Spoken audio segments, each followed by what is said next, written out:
15 degrees Celsius. Death how cold doctor deliberately let this woman's body in August 1991. Her heart stopped, the blood drained out of her skull, her brainwave monitor flatlined into total silence. By every clinical measure, she was dead on the table.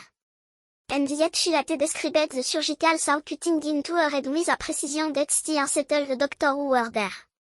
Before the end, I'll tell you the exact sentence she heard. Elle s'appelle Pam Reynolds. Musicienne, mère de famille, originaire d'Atlanta. Un jour, des migraines violentes, des troubles de la parole, une vision qui vacille. Les médecins découvrent une bombe logée dans sa tête, un anévrisme géant sur l'artère basilaire, tout près du tronc cérébral. La poche de sang gonfle, fragile. Si elle éclate, c'est la mort immédiate. Mais l'opérer par les méthodes classiques est presque aussi mortel. Un seul chirurgien accepte le défi, Robert Stutzler, au Barrow Neurological Institute de Phoenix. Sa solution est digne de la science-fiction. Pour atteindre l'anévrisme sans le faire exploser, il faut vider entièrement le cerveau de son sang. Et pour ça, il faut arrêter le corps. Littéralement. Refroidir Pam jusqu'à la limite de la vie, stopper son cœur, et drainer chaque goutte de sang de sa tête. On rase une partie de son crâne. Une infirmière tend au chirurgien une scie pneumatique Midas Rex. Le moteur, caché dans une tête de laiton de la taille d'un pouce, se met à vrombir. La lame mord l'os, un bruit strident envahit le bloc. C'est cet objet, ce vacarme, que Pam décrira plus tard. Elle dira qu'il ressemblait à une brosse à dents électrique. Et elle avait raison. Comment peut-elle décrire un outil qu'elle n'a jamais vu, les paupières collées, sous anesthésie générale profonde? Gardez cette question en tête. Car ce qu'elle a affirmé entendre ensuite est encore plus difficile à expliquer. Mais pour mesurer l'énigme, il faut d'abord comprendre à quel point son cerveau était, à cet instant précis, totalement éteint. Pas endormi. Éteint. Et c'est là que l'histoire devient vertigineuse. 10h50. L'opération commence. Les chirurgiens branchent une machine cœur-poumon sur les vaisseaux de laine. Le sang de Pam est aspiré, refroidi dans des cylindres, puis réinjecté, de plus en plus froid. Sa température corporelle chute. 32 degrés. 27 degrés. Le corps humain n'est pas censé fonctionner ainsi. Chaque degré perdu la rapproche d'un état que la médecine appelle, sans détour, la mort clinique provisoire. Pour s'assurer qu'elle ne perçoit rien, l'équipe verrouille ses sens. Ses paupières sont closes et maintenues par du ruban adhésif. Dans ses oreilles, on insère des bouchons moulés contenant de minuscules haut-parleurs. Ils diffusent des clics sonores puissants, plusieurs dizaines de fois par seconde. Leur but, surveiller son tronc cérébral. Tant qu'il répond, il vit. Quand il se tait, plus personne ne tient le volant. À mesure que le froid l'envahit, son cœur s'emballe, puis part en fibrillation, puis s'arrête. Plus aucun battement. La machine prend le relais quelques instants, puis on l'éteint à son tour. La table est inclinée. Et là, le geste le plus vertigineux, on ouvre les vannes, et le sang s'écoule hors de sa tête, comme on vide un récipient. Son cerveau devient totalement exsangue. Arrêtons-nous une seconde sur ce que cela signifie. Pas de cœur qui bat. Pas de sang qui circule. Pas de respiration autonome. Aucun réflexe du tronc cérébral. Et un électroencéphalogramme parfaitement plat, ce que les médecins nomment le silence électrocérébral. Par tous les critères cliniques connus, Pam Reynolds est morte. Pas dans le coma. Pas seulement endormie. Morte, sur 3 fronts à la fois, en même temps. Cette technique porte un nom presque poétique, l'arrêt circulatoire hypothermique. Les soignants l'appellent simplement le standstill, l'arrêt total. Son corps est refroidi jusqu'aux environs de 15 degrés. À ce stade, le cerveau ne consomme presque plus d'oxygène, ce qui laisse au chirurgien une fenêtre étroite, quelques précieuses minutes, pour agir sans tuer la patiente. Une course contre la montre menée sur une morte temporaire. Le sang vidé, l'anévrisme se dégonfle comme un ballon percé. Stutzler le pince, le neutralise, puis tout doit être inversé, réchauffé, remplir, relancer le cœur. 7 heures d'opération au total. Sur le papier, une pure prouesse technique.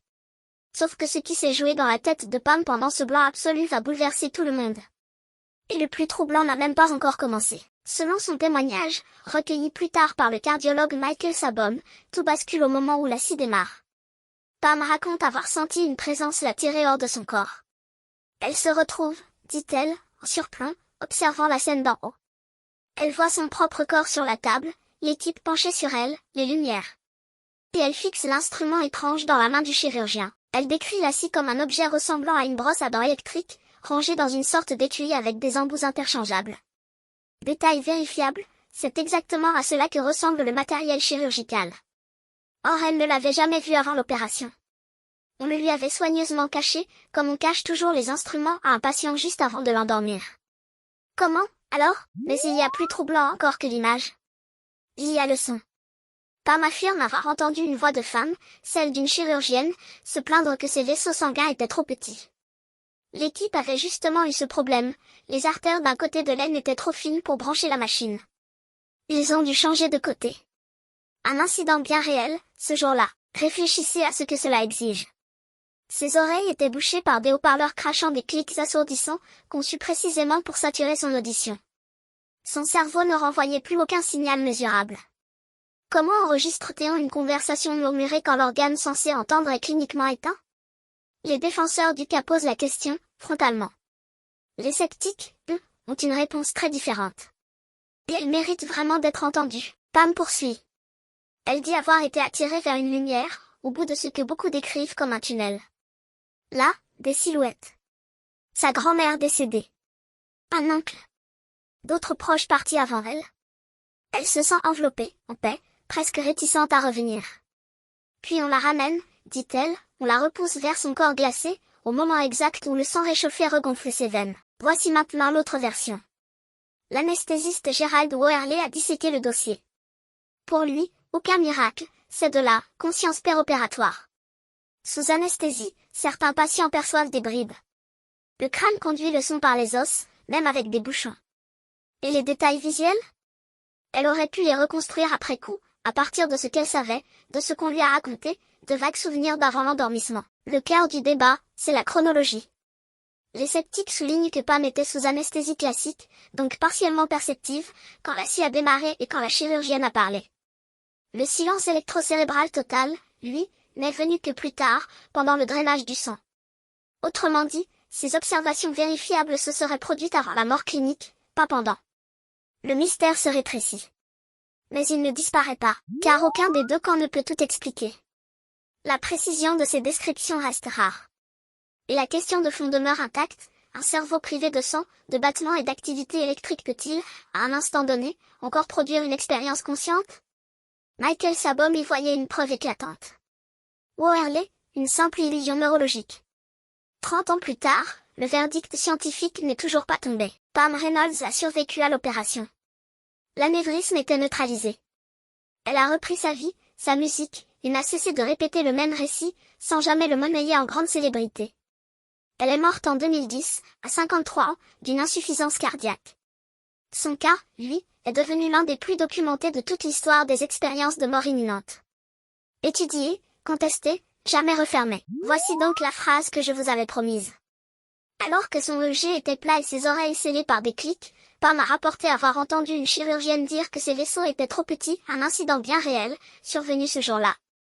Brosse à dents électrique, artère trop fine, deux détails qu'elle n'aurait jamais dû connaître. À vous, désormais, de décider ce que cela prouve. C'est tout pour aujourd'hui. Si tu as trouvé ça utile, like, abonnement, et partage-la à quelqu'un que ça intéressera. À la prochaine.